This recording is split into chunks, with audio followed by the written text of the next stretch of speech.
Bonjour à toutes et à tous, je suis Ziad, membre de l'équipe Training You. Je vous souhaite la bienvenue à l'épisode 33 des rencontres de Training You, dont l'objectif est de mettre en avant chaque semaine une entreprise ou un professionnel du secteur en conseil en stratégie ou en corporate finance. Aujourd'hui, il s'agit d'une rencontre conseil en stratégie et je suis très heureux d'accueillir Lenny Down, qui est ancien consultant chez Simon Kucher Partners. Merci Lenny d'avoir accepté notre invitation aujourd'hui.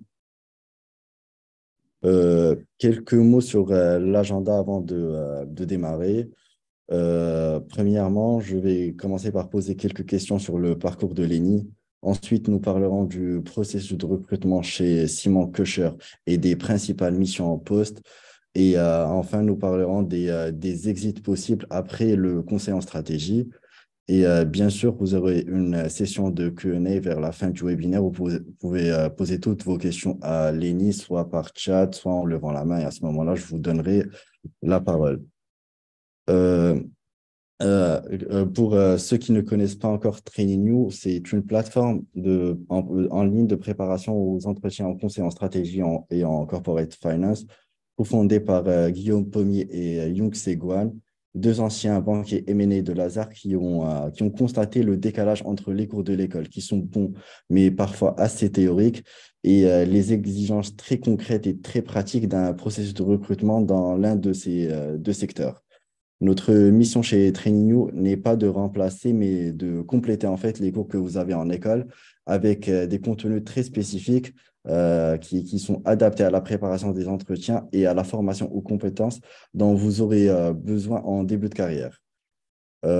Pour finir, quelques chiffres sur Training You. Depuis 2019, Training You a formé plus de 6 000 étudiants.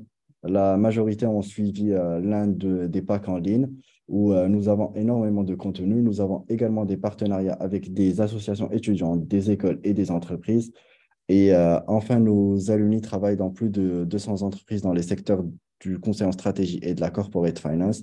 Et vous avez ici sur cette slide quelques exemples de cabinets où nos anciens ont trouvé leur stage. J'ai fini avec ma petite présentation. Euh, du coup, ma première question pour toi, Lénie, je sais que tu as un parcours assez original et très diversifié.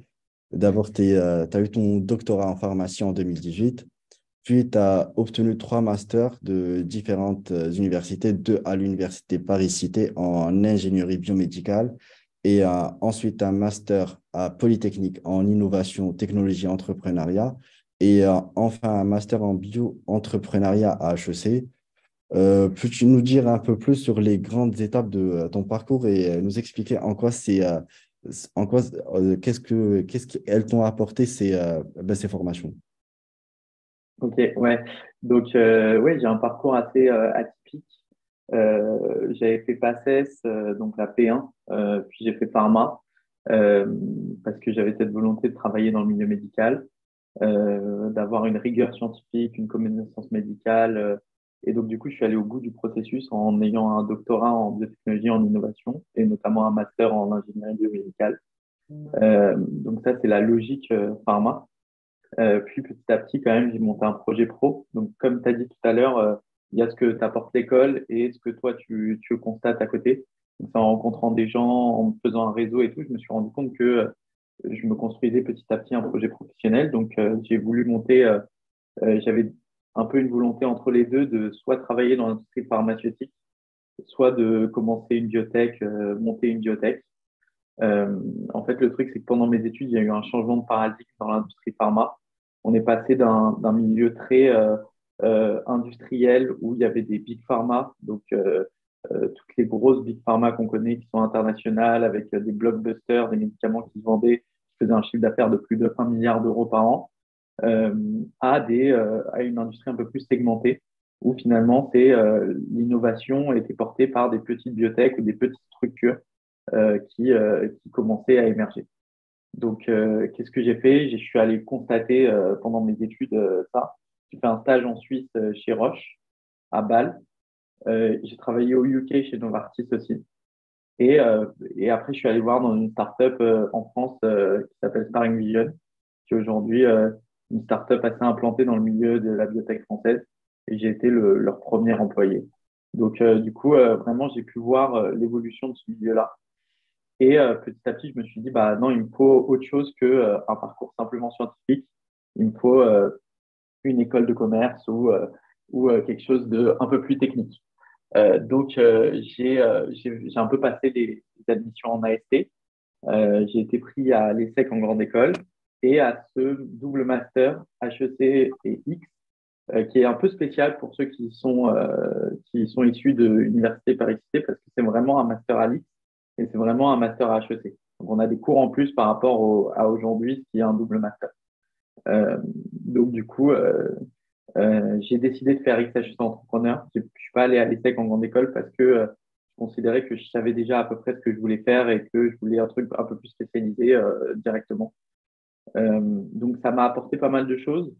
Ça m'a apporté des connaissances en termes de pitch, sur le marketing, sur le market access, sur la finance, sur l'entrepreneuriat, le relationnel, la communication. Ça apporte aussi un réseau incroyable et en fait, les connaissances que tu vas faire vont faire que, genre, au final, c'est ça qui fait qu'aujourd'hui, bah, je me suis dirigé vers le conseil en strat. Voilà. Voilà, juste, vous avez abordé un peu le point, mais juste après vos études, vous avez décidé de réorienter, pardon, vers le conseil en stratégie. Mais qu'est-ce qui t'a intéressé vraiment dans ce métier, le conseil en stratégie en particulier? Ouais, alors moi, en fait, je voulais faire de l'entrepreneuriat. Donc, j'ai monté une startup quand même avant de lancer le conseil en strat.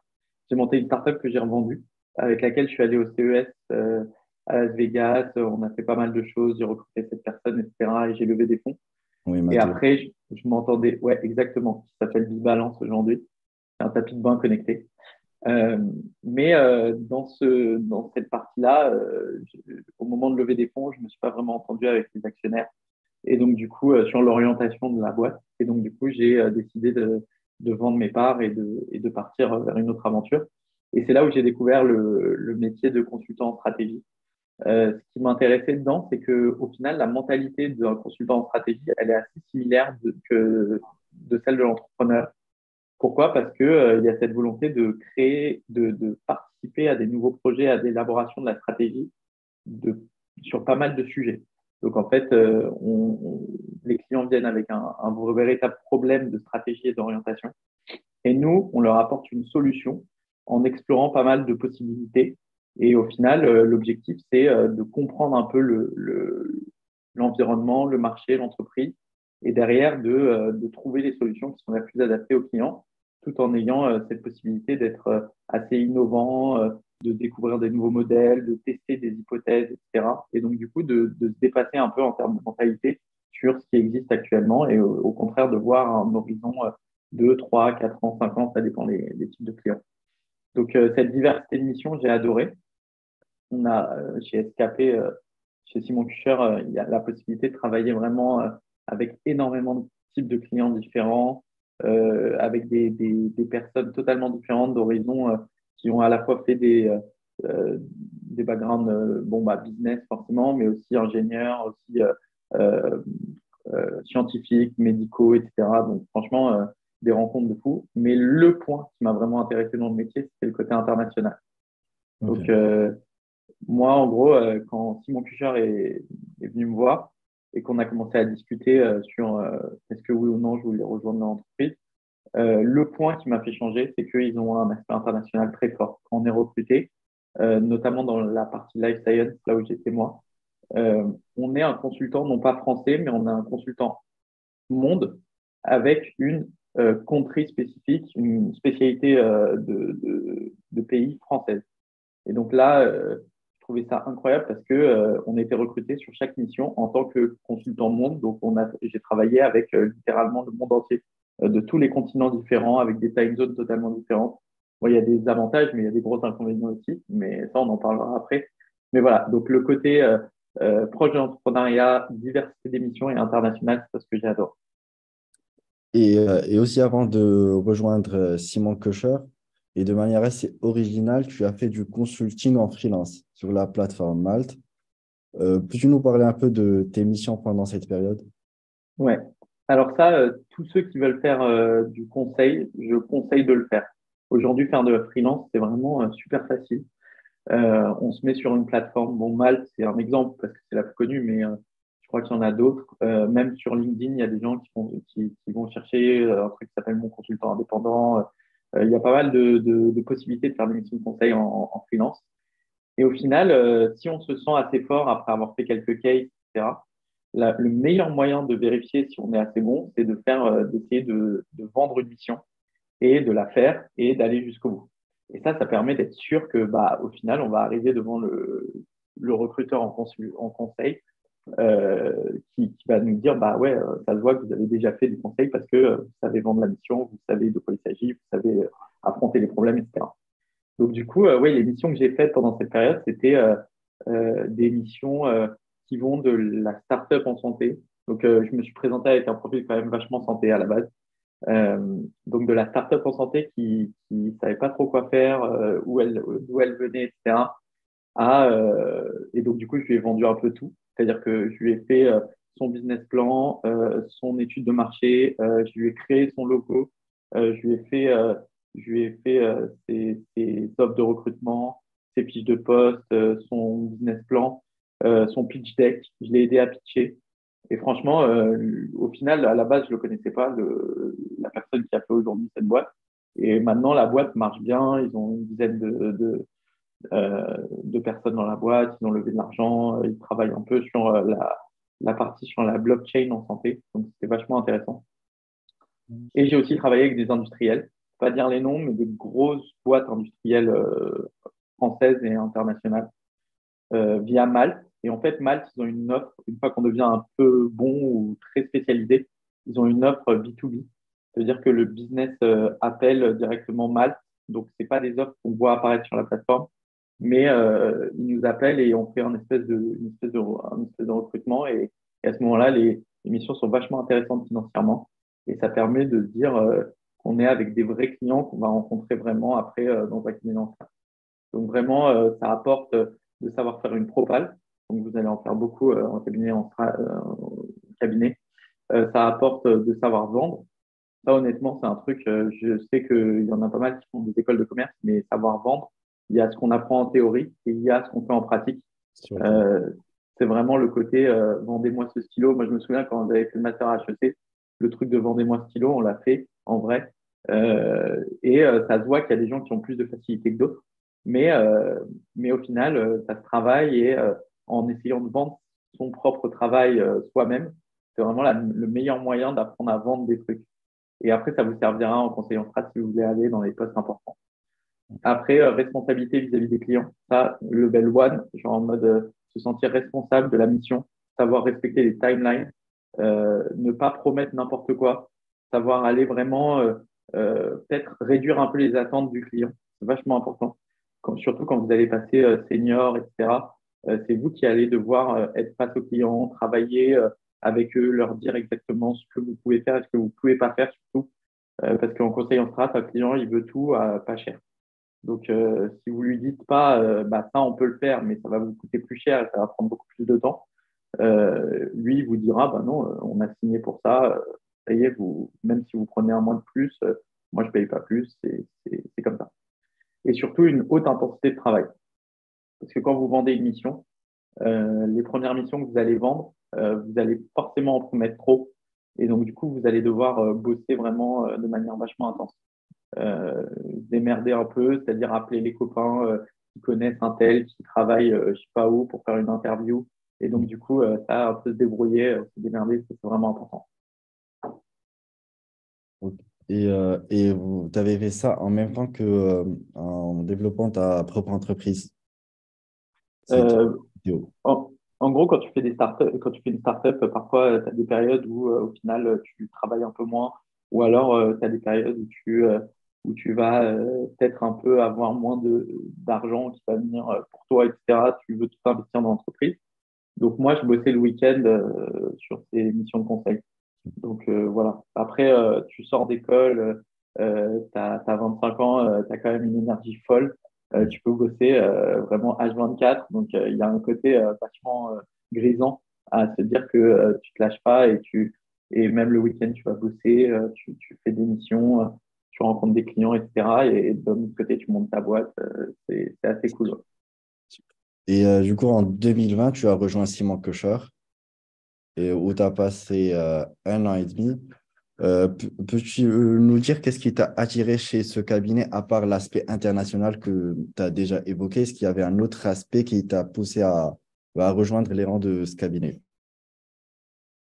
SKP, ils ont un truc un peu particulier, c'est qu'ils ont une branche santé qui est à part. Euh, Ils ont ce qu'on appelle la branche Life Science. Ça représente un tiers des effectifs. Aux dernières nouvelles, je crois que c'est toujours ça, mais je crois que c'est un tiers des effectifs.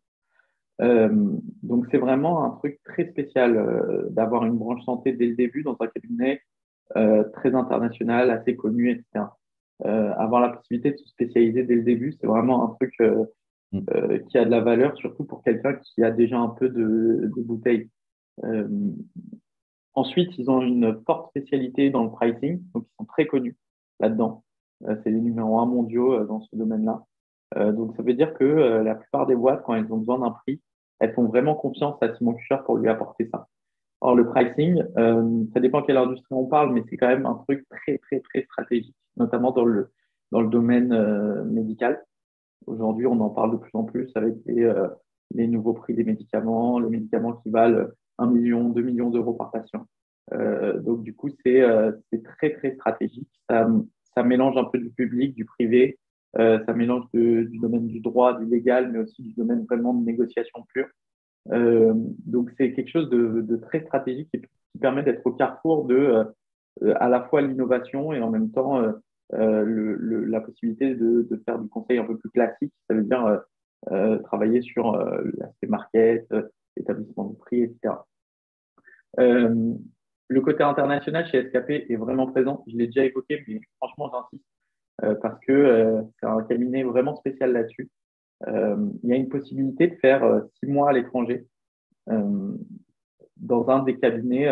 Donc, ils ont des cabinets partout dans le monde. On peut faire 6 mois à l'étranger dans un des cabinets n'importe où dans le monde. On est payé avec un salaire qui est un peu augmenté par rapport à ce qu'on gagne normalement. Et en plus de ça, le logement est payé. C'est-à-dire qu'on file une espèce de package selon le prix du logement moyen dans la ville dans laquelle on va. Et à ce moment-là, on va dans cette équipe-là. Donc, on travaille dans une équipe internationale, on a de nouveaux collègues, on rencontre des nouvelles personnes, etc. Donc, ça, c'est vraiment assez stylé. Et ça permet voilà, de développer une expérience internationale vachement facilement. Et enfin, le côté profil diversifié, c'est un vrai truc. J'ai travaillé avec des ingénieurs de tous les profils différents. J'ai travaillé avec des mecs des arts des métiers, des mecs de l'X, des mecs de différents profils ingénieurs. C'est pas forcément des mecs très finance ou quoi, mais ça peut être des gars vraiment comme les mecs des arts des métiers qui savent faire des trucs technologiques que personne ne sait faire. J'ai travaillé avec des médecins, des vétérinaires, des gars, des pharmaciens comme moi, des personnes bien sûr en école de commerce. Donc il y a des gens d'HEC, de l'ESSEC, de SCP, etc. Lyon. C'est vraiment, vraiment intéressant de bosser avec des gens qui ont des profils super diversifiés parce que chacun a sa petite expertise. On trouve toujours une réponse là, on va la chercher. Euh, Alors que peut-être dans d'autres cabinets, c'est moins évident. Il y a des profils un peu plus figés parce qu'il y a une tradition de prendre que les 3 meilleures écoles de commerce et les 2 meilleures écoles d'ingé, et c'est tout. Euh, Là, on a la possibilité de rencontrer des gens vraiment très différents. Et, euh, par rapport aux candidatures, si on veut par exemple candidater pour un poste de consultant chez Simon Kocher, quels sont les éléments qu'on doit valoriser sur notre CV ou aussi sur notre lettre de motivation pour cibler ce cabinet? Ouais, alors Simon Kucher, la culture de l'entrepreneuriat est vachement présente. Ils aiment beaucoup les entrepreneurs, ou en tout cas ceux qui ont la fibre entrepreneuriale. Pour ça, je dis, n'hésitez pas à faire du conseil en freelance parce que un entrepreneur, il sait faire ça, quoi. Enfin, c'est dans ses gènes. Il a cette possibilité de se vendre lui-même, de vendre des projets, etc. Donc, voilà. Donc, ça, c'est un élément qui a beaucoup pesé pour moi, d'avoir déjà monté ma boîte et de faire du freelance. C'est vachement bien. L'expérience internationale, parce que déjà, on ne travaille qu'en anglais. J'ai jamais bossé en français chez SKP. Même avec les équipes franco-françaises, on parle en anglais parce qu'on ne sait jamais si jamais il y a quelqu'un qui va rentrer dans la réunion. Donc, savoir évidemment parler anglais, mais ça, c'est pas très original, mais avoir une expérience internationale, ça veut dire travailler avec d'autres cultures. Parce que en vrai, on minimise un peu, on a l'impression que tout le monde travaille pareil, mais c'est pas vrai. Les Chinois travaillent pas comme les Français, et les Français travaillent pas comme les Américains, et les Suisses, les Anglais, etc. On a des rythmes de travail totalement différents. On n'a pas les mêmes salaires, on n'a pas les mêmes responsabilités, on n'a pas la même vision du travail, etc. Et le dernier point, mais c'est un petit point, c'est mon originalité dans mon CV de ma compétence médicale et le fait que j'ai fait une thèse sur un sujet. Moi, en gros, ma thèse de pharma, c'était sur un sujet, un des plus innovants dans mon domaine. Et donc, du coup, ça a créé une petite originalité de travailler sur ce domaine-là parce que ils venaient de vendre une des plus grosses missions du cabinet SKP à un industriel pharma qui travaillait sur ce médicament-là. Donc, j'ai eu un peu de chance. Ça peut arriver d'avoir un peu de chance. Et donc, du coup, il ne faut pas minimiser ce facteur-là, notamment si vous postulez à genre les MDB, plus quelques cabinets en plus. Se dire que si on n'est pas accepté dans un cabinet, bah, peut-être qu'on sera dans le suivant par un truc de chance, type bah, ils viennent de faire une mission sur Lacoste et moi j'ai travaillé chez Lacoste sur notamment leur textile vachement innovant. Enfin, incroyable quoi. Et donc du coup ça permet de travailler beaucoup plus rapidement dans une entreprise. Ouais, et est-ce que tu as eu recours un peu au networking avant de rejoindre Simon Kocher, contacter quelques personnes qui étaient déjà en poste Ouais, évidemment. Ne pas contacter les gens de son réseau, c'est une erreur. Il faut vraiment, vraiment, vraiment aller parler avec tout le monde, de tous les cabinets de conseil. Mais moi, tous les gens qui avaient fait SKP, je leur ai parlé. Tous ceux de mon LinkedIn, tous ceux de mon réseau HEC, Pharma, ESSEC, Pharma X. Mais même, j'ai des potes qui faisaient les SEC, et donc du coup, je leur ai demandé aussi. Donc du coup, au final, savoir l'ambiance du cabinet, connaître les valeurs du cabinet, mais enfin, si vous avez passé un peu les euros d'école de commerce ou quoi, vous connaissez ce truc-là, sortir les valeurs, connaître ce genre de trucs, ça c'est vraiment classique. Mais là, il y a un truc vraiment spécifique en ce moment. Il faut que vous connaissiez la situation actuelle dans le contexte économique complexe. C'est vraiment important parce que en ce moment, il y a la récession, il y a tous ces problèmes-là. Sur les cabinets internationaux, il y a des situations économiques très complexes. Euh, il peut y avoir des cabinets qui vont bouger totalement, qui vont changer de stratégie du jour au lendemain. Donc, vous allez peut-être vous focuser sur un cabinet qui, en fait, ne recrute plus depuis un mois parce que il a, je sais pas, il a 70% de ses équipes aux US et que actuellement, les US ne veulent plus recruter et donc, du coup, les US impactent le reste du monde. Et donc, du coup, vraiment ne pas se focaliser sur un cabinet en tête, mais prendre en compte toute la situation économique autour. Je pense que les cabinets de conseil, dans les prochains mois, voire les prochaines années, on va y avoir un changement important de paradigme et de paysage. Là, ce qui s'est passé avec McKinsey et le public, moi, j'ai des copains qui me disaient qu'ils n'avaient travaillé que sur des sujets de service public chez McKinsey, que avec des instances, ministères, présidents, etc. Et au final, que du jour au lendemain, bah, ça n'existe plus, ou en tout cas, c'est quasiment arrêté parce qu'il y a eu ce scandale McKinsey, le cabinet, il a totalement changé. Il n'y a plus du tout les mêmes missions, plus du tout la même ambiance, plus du tout le même, peut-être en mieux, peut-être en bien, ça dépend des cabinets. Mais c'est juste un exemple pour vous dire, là, avec ce qui s'est passé, le Covid, le confinement, les bureaux, la récession, etc., il faut vraiment faire attention à comment est l'ambiance. Donc, activez votre réseau, demandez aux gens qui y travaillent comment ça se passe, quelle est l'ambiance, quelles sont les personnes, et surtout ne pas minimiser l'ambiance, hein, parce que dans un cabinet, on va passer des heures et des heures, vous allez passer les heures les plus importantes de votre vie avec eux, avec les personnes du cabinet.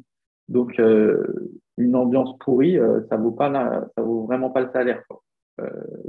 Il faut pas minimiser cet aspect-là. Il faut rejoindre le cabinet là où on se sent le mieux, où on peut donner le meilleur de soi-même.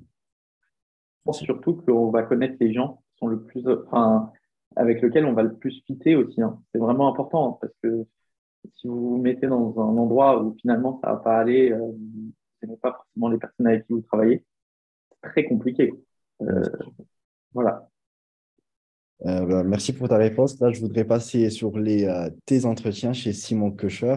Je voudrais te demander comment tu as construit ton fit pour ce cabinet. Classique, case in point sur la méthode. Donc ça, c'est la Bible, quoi. Enfin, je sais plus si je sais que c'est encore le cas, mais c'est vraiment efficace, quoi. Plus quelques podcasts à droite à gauche sur comment se passe un fit, des vidéos de fit, de mock fit sur YouTube ou sur des plateformes comme ça. Euh, et le truc le plus utile, je sais pas si vous faites toujours ça, mais les entretiens blancs, quoi, avec des groupes Facebook, des groupes d'entraide, etc. Moi, je suis sur un groupe Facebook où on est, je sais pas combien on est, une centaine ou quoi. Et tous les jours, il y a des gens qui s'échangent en mode qui est chaud pour faire un case, qui est chaud pour faire un fit, qui est chaud pour discuter, qui est chaud pour faire son retour d'expérience, etc. Et en fait, rencontrer des gens totalement différents, faire des entretiens blancs, travailler que à ça, c'est vachement utile. Donc, le côté théorique, mais surtout l'application pratique. Et au niveau de l'étude de cas, L'étude de cas, pareil. Donc, la méthode très appliquée case in point. Maintenant, il y a aussi pas mal de. Moi, j'avais quelques recueils d'études de cas de différentes plateformes que j'avais réussi à choper d'amis, etc. Mais je pense qu'aujourd'hui, tout le monde a ça. C'est des cases très différents. Il faut avoir fait des cases vraiment très différents les uns des autres. Il ne faut pas hésiter à les refaire. C'est-à-dire avoir le temps de l'oublier et au final le refaire et aller dans le détail du détail du détail. Moi, je pense que le diable il est dans le détail. Ça veut dire que dans l'étude de cas, la personne qui va sortir le point de détail qui a permis au client de réussir sa mission dans les faits réels, c'est ce qui va faire la différence. Euh, et surtout, les cases blancs avec des gens de groupe Facebook, ça c'est vraiment utile. euh, après, je voudrais juste rajouter que nos étudiants chez Trainio, ils ont suivi aussi, comme tu as dit, les MOOC. On a plusieurs vidéos sur notre plateforme Trainio qui prépare au fit, à comment construire son CV, et en plus de plusieurs études de cas qui ont été corrigées par des professionnels qui sont déjà en poste en cabinet de conseil. Et ça pourrait être je pense, une bonne préparation pour être à jour le jour J et passer au mieux cette épreuve. Ouais, alors n'oubliez pas, ne faut pas minimiser les diversités d'études de cas. Nous, chez SKP, c'était vachement pricing. Donc, des cas de pricing, il n'y en a pas 50 000, hein. Donc, il faut aller les chercher. Faut demander aux gens qui ont passé dans SKP les cas de pricing de leur envoyer des cas. Euh, il y a des cas des market sizing. Ça, vous connaissez. Les market sizing, c'est combien de personnes portent une robe rouge à New York en 21 janvier. Voilà, donc ça, si on l'a pas travaillé avant, on ne sait pas quand on arrive. Ouais. Mais moi, je suis tombé sur des cases totalement fous et au final, je me suis pas démonté parce que j'avais déjà essayé en entretien blanc des cases comme ça. Donc, les mock cases, etc., je pense que c'est une très bonne idée. Voilà, et c'est ce qu'on essaie de faire chez Training, en fait, de placer toutes les études de cas selon des frameworks bien définis. Et comme ça, l'étudiant n'a qu'à cibler la framework qu'il veut le plus travailler en ce moment. Et il aura plusieurs études de cas du niveau facile ou compliqué. Et pour ensuite même évaluer son évolution à résoudre des études de cas selon la complexité de chaque cas. Ouais, non, Voilà. c'est vrai. Là, je voudrais te poser quelques questions sur tes missions en poste en étant jeune consultant chez Simon Kocher. Et tu étais spécialisé dans le secteur life science, comme tu as dit tout à l'heure. Peux-tu nous donner un exemple ou des exemples de missions qui t'ont marqué pendant cette période chez Simon Kocher? Donc, du coup, j'étais chez Simon Kucher en life science. Donc, nous, vraiment, comme j'ai expliqué, on est une équipe internationale. Donc, ça veut dire que sur chaque travail qu'on va faire, on va avoir des personnes du secteur US, du secteur Asie, du secteur Europe. Et l'objectif, c'est qu'on mette tout en accord. Donc, en l'occurrence, une des missions les plus longues que j'ai faites, c'est travailler sur un dispositif médical innovant associé à une application euh, qui allait débarquer sur le marché européen, qui venait du marché euh, américain, et qui allait débarquer sur le marché européen et sur le marché euh, Je pense. Chine, Asie. C'est Chine, c'est pas Japon. Donc, c'est vraiment très important la distinction, surtout sur ce niveau-là. Euh, L'objectif, c'était quoi? C'était de créer une espèce de framework global sur comment est-ce que le dispositif médical et l'application allaient rentrer sur le marché, Mhm. sachant que la réglementation n'est pas la même du tout entre les États-Unis, l'Asie et l'Europe, et au sein de l'Europe, pas la même entre l'Allemagne, la France, l'Espagne, l'Italie, etc. Donc ça, c'était la mission la plus challenging parce que, un, c'était des frameworks totalement différents, et deux, c'était des frameworks qui allaient évoluer. Donc il fallait prendre en compte le fait que le client nous disait, bah voilà, nous, on va lancer sur le marché dans 6 mois avec telles études cliniques, tels résultats qu'on va avoir. C'est dans le diabète, donc du coup, vraiment, c'est une maladie chronique, donc c'est un peu long. Et nous, l'objectif, c'est dans 6 mois, avec ces études-là, d'arriver sur le marché français, allemand, euh, UK et chinois.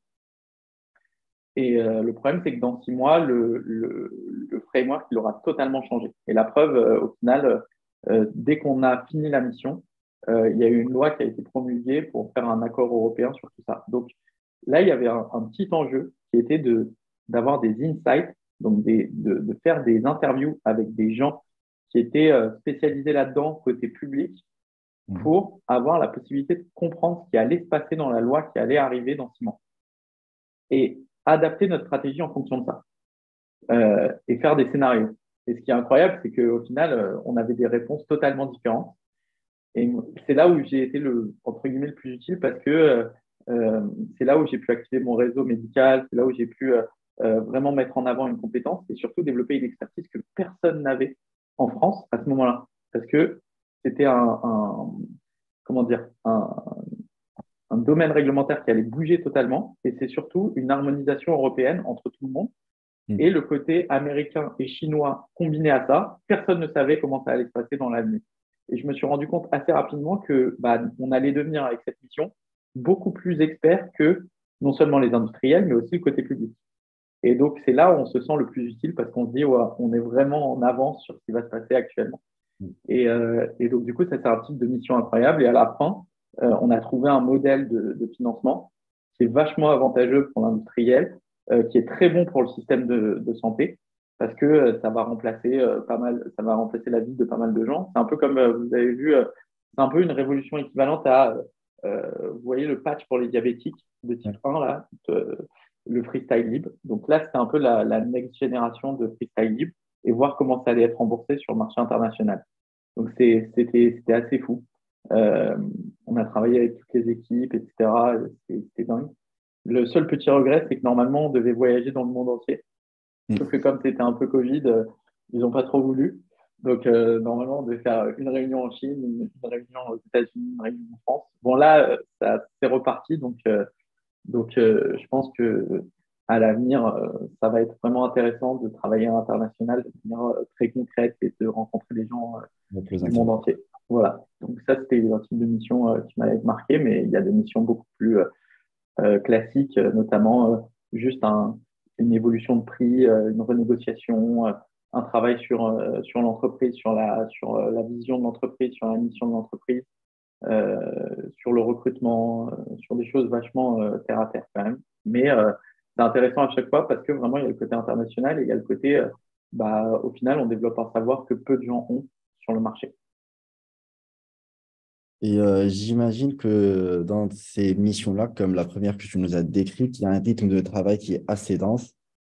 Et du coup, comment tu arrivais à concilier entre ton travail et ta vie personnelle et comment se passait aussi ta journée type en tant que consultant chez SKP? C'est super dense. Là, il ne faut pas se mentir. Si vous n'êtes pas prêt à avoir des horaires qui vont être très, très variables, quand je dis variable, ça veut dire que vous pouvez être sur des missions où, moi j'étais sur une mission où je me couchais à 2 heures du matin, je me levais à 7 heures du matin, et ça pendant 2, 3 semaines. Et après, rien. Enfin, rien, non, on travaille quand même, mais des horaires limite relax pendant une semaine. Et après, ça reprend. Donc, du coup, la mission type, c'est quoi? C'est qu'on a 80% de missions, nous, chez SKP, en termes de staffing. Donc, on va jusqu'à 3 missions en même temps. Donc, ça, c'est un gros avantage chez SKP sur son Life Science, c'est qu'on travaille sur plusieurs missions en même temps. Donc, on va jamais être dans la monotonie d'une seule mission, on va jamais être là-dessus. On va travailler sur bah voilà, une mission, c'est la majorité de notre temps, donc c'est 50% de notre temps de 80% de mission, et deux missions un peu plus mineures où on est en aide, où on travaille moins avec le client. On a 10% de notre temps qui est consacré à la team, donc ça veut dire qu'on fait les decks, les slide decks pour l'international, notamment sur l'évolution du marché français, etc. On fait passer les cases, on crée des cases, on travaille sur les prochains événements, sur des choses comme ça. On peut être en support de pas mal de ça. Et on a 10% sur les propals. Donc, dès le début, si vous rentrez chez SKP, vous allez travailler sur les propals. Ça, c'est un peu une originalité. Mais moi, j'aimais bien ça parce que comme j'avais fait ça en conseil version Malte, enfin version freelance, bosser sur des propals, je trouvais ça génial. Euh, donc, il faut être sûr de tenir le choc du travail. Genre, nous, on avait des jauges de pourcentage de staffing qui allaient jusqu'à 130% de notre taux horaire. Ça, faut être sûr que genre 130% sur l'Excel, ça veut dire 200% dans les faits. Genre, en fait, on va travailler 2 fois plus que ce pourquoi on a signé à la base. Il faut savoir travailler avec méthode parce que, comme je vous ai dit, vous êtes sur 3 missions à la fois, vous avez des decks nationaux à faire, vous devez travailler avec des internationaux sur des différentes time zones, etc. Donc, il faut être vachement organisé. Il faut contacter beaucoup de gens différents, il faut travailler avec des équipes qui n'ont pas forcément le même rythme que vous devez vous adapter aux imprévus, etc. D'un autre côté, il y a un gros avantage chez SKP, c'est que sur les missions entre guillemets support, on avait une team au global qui s'occupait par exemple de rendre nos slides jolis. Un des trucs que vous allez apprendre rapidement, c'est faire des slides. Nous, en gros, sur la partie donc mise en page, etc., on avait une équipe à qui on envoyait notre slide deck et 2 heures après, notre slide deck était parfait.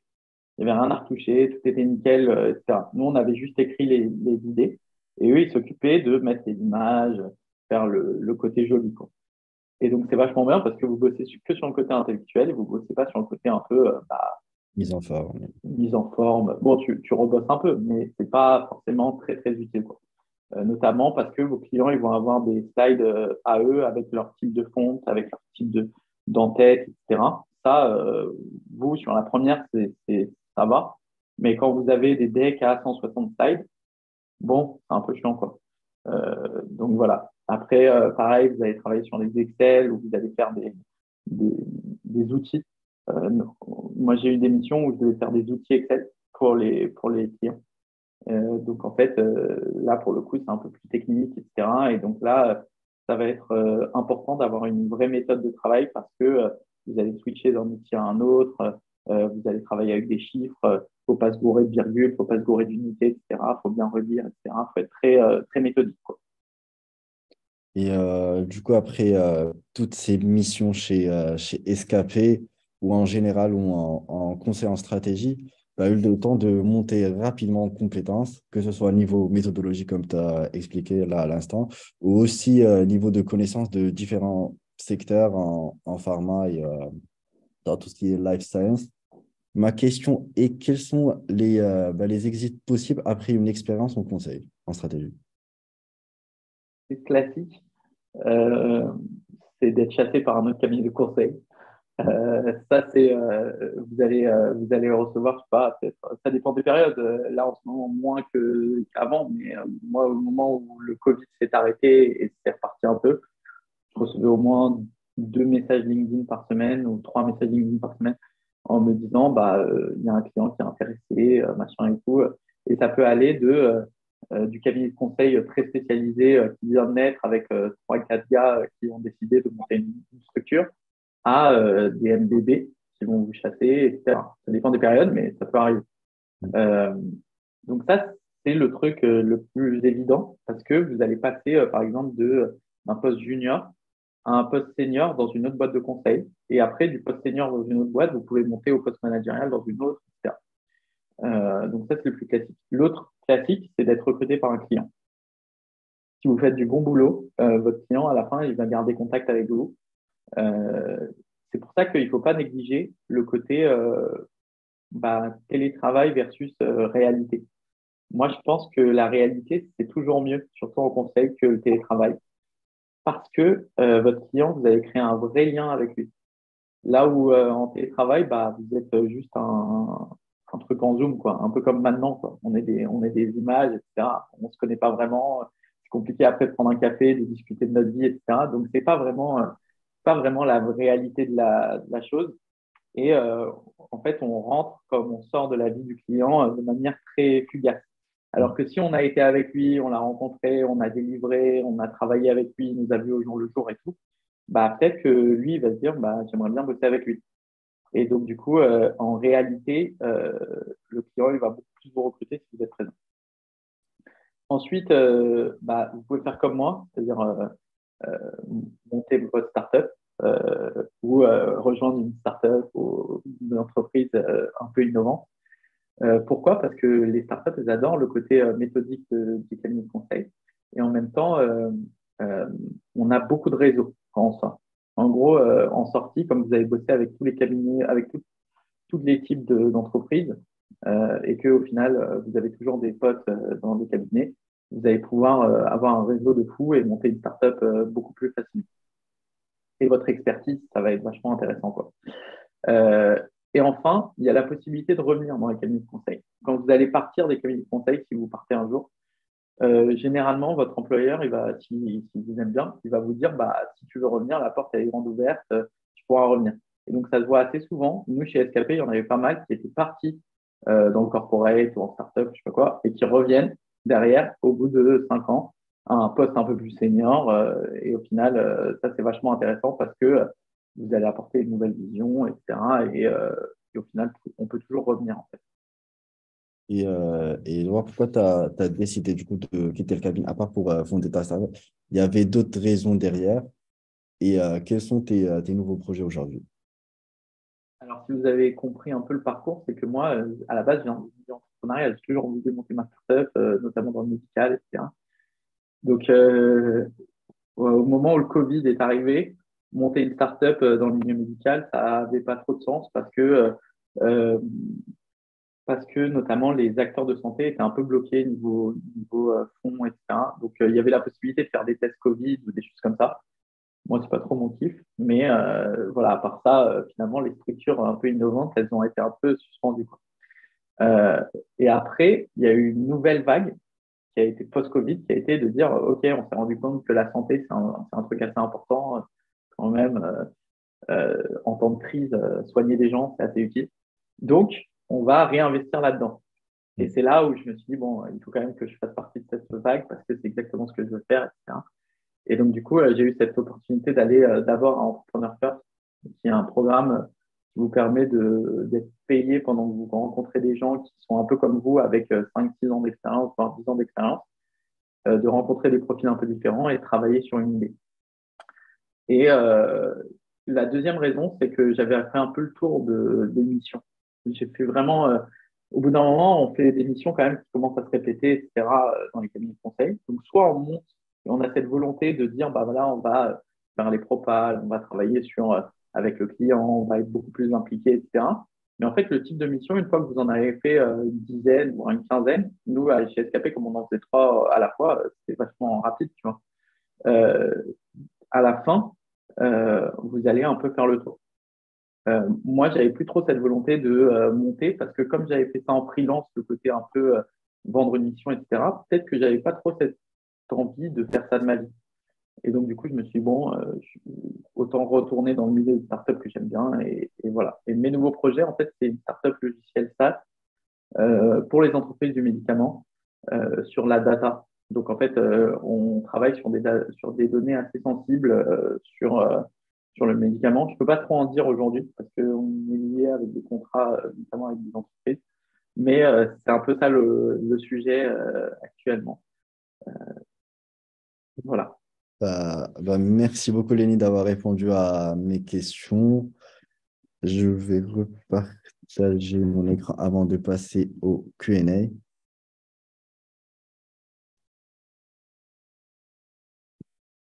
Voilà, avant de passer au Q&A, je voudrais juste vous en dire un peu plus sur les packs Training You pour ceux qui cherchent un stage chez Simon Kocher ou chez un autre cabinet.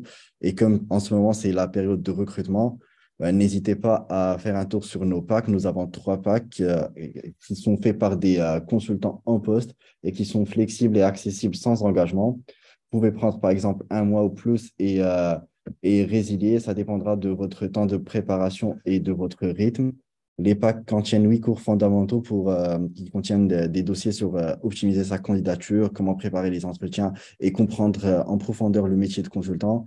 172 études de cas réelles corrigées par des professionnels en cabinet de conseil et qui sont déjà tombés en entretien.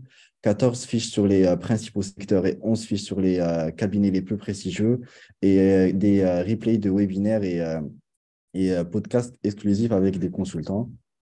Et pour ceux qui sont aussi intéressés par le secteur de la corporate finance, nous aurons le plaisir d'accueillir demain Othman Kabash, qui est ex-private equity analyst chez Ardian et Infrared, et qui sera là du coup demain à 12h15.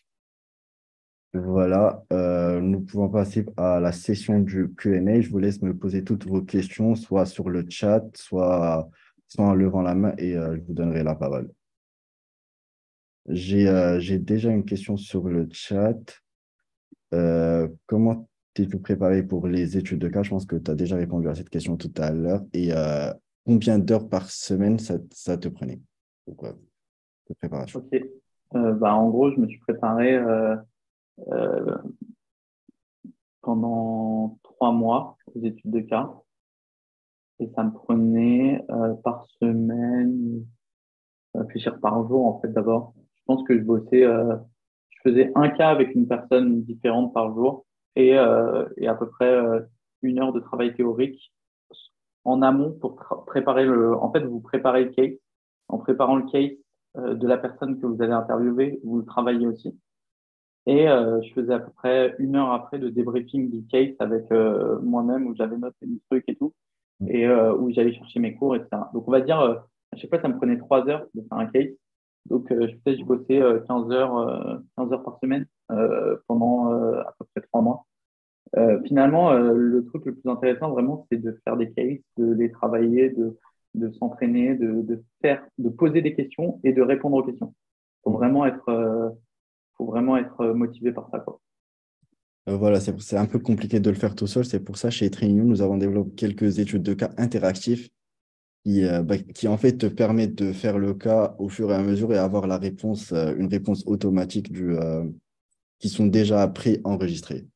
Et du coup, tu as le temps de poser ta problématique, de la challenger avec la problématique qu'on a proposée, et ensuite poser tes questions et les challenger, et ainsi de suite. Je pense que c'est vraiment bien. Après, il faut pas hésiter aussi à rencontrer des gens en live parce que parfois, en fait, moi, les cas que je connaissais vraiment bien, parce qu'à la fin, vous allez connaître par cœur les cases que vous allez poser. Et donc, du coup, les cas que je connaissais vraiment bien, l'étudiant, enfin la personne en face de moi, si elle partait un peu loin du cas, c'est-à-dire si elle s'éloignait vraiment, mais que ça faisait sens, Mm. je le laissais aller loin. C'est-à-dire que je l'interrompais pas. Les premiers cas que vous allez faire passer, vous allez regarder, vous allez dire, ah bah non, il n'y a pas marqué ça à cette ligne-là. L'étudiant, normalement, qui devait répondre, il n'a pas répondu ça. C'est pas bon. C'est Mais en faux. fait, si vous vous mettez à la place de l'intervieweur, les meilleurs intervieweurs, c'est ceux qui se disent, bah, OK, ça, c'est ce qu'on a fait dans le réel, en fait, le cas. Par exemple, là, la mission que j'ai faite sur le diabète ou des trucs comme ça, mais il y avait 50 possibilités de la faire, la mission. Donc, la personne qui connaît vraiment bien son cas, il va pouvoir vous laisser aller un peu loin, peut-être faire du hors-sujet par rapport à ce que nous, on a fait. Mais au final, si ça fait sens, si c'est assez logique, bah, faut pas hésiter à laisser parler les gens, quoi. J'ai une deuxième question. quelles sont selon les raisons de rejoindre SKP, pricing, top line, power model? Ouais, alors ça, c'est un truc un peu spécifique de SKP. Vous allez faire, quand vous allez rentrer chez SKP, vous allez avoir une semaine de formation.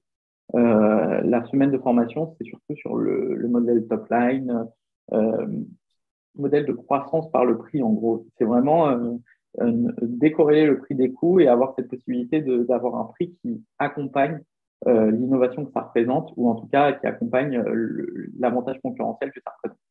Donc, avoir cette méthode de travail que SKP vous apprend, ça vous permet aussi de penser différemment de ce qui existe déjà actuellement dans les autres cabinets. Donc, quand vous allez proposer un modèle, notamment de prix, nous, ce qu'on faisait là, c'est qu'on le décorrélait totalement des coûts. Ça, c'est quand même très innovant, tu vois. Genre, généralement, quand on pense à quelque chose, au prix de quelque chose, on se dit, bah, c'est le coût qui va le déterminer. Là, SKP, leur vision, c'était Herman Simon et qui a développé ça dans un livre. Il a vraiment totalement décorrélé ça et du coup, ce modèle-là, il existe que chez SKP. Enfin, il existe que chez SKP. Je ne sais pas trop dans les autres cabinets, mais en tout cas, c'est eux qui l'ont théorisé. Donc, ouais, si tu cherches sur le pricing, c'est vraiment intéressant. Et c'est une expertise que vous allez acquérir vraiment rapidement chez eux, quoi. Donc, vous sortez de chez SKP, vous savez déterminer un prix, ça c'est quand même stylé. Euh, Parfois, dans d'autres cabinets de conseil, on fait tellement de choses différentes que finalement, on n'a pas une expertise, on a plusieurs petites expertises. Là, vraiment, vous êtes très chaud en pricing à la fin de SKP, vous pouvez en être sûr.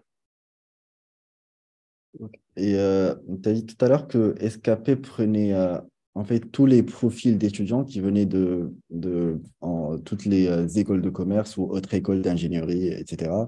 Est-ce que quelqu'un qui vient d'une école traditionnellement connue que non target et qui souhaite travailler en conseil en stratégie, est-ce qu'il pourra trouver un stage chez SKP où il faudra qu'il gagne un peu plus d'expérience et essayer de postuler en CDI ensuite?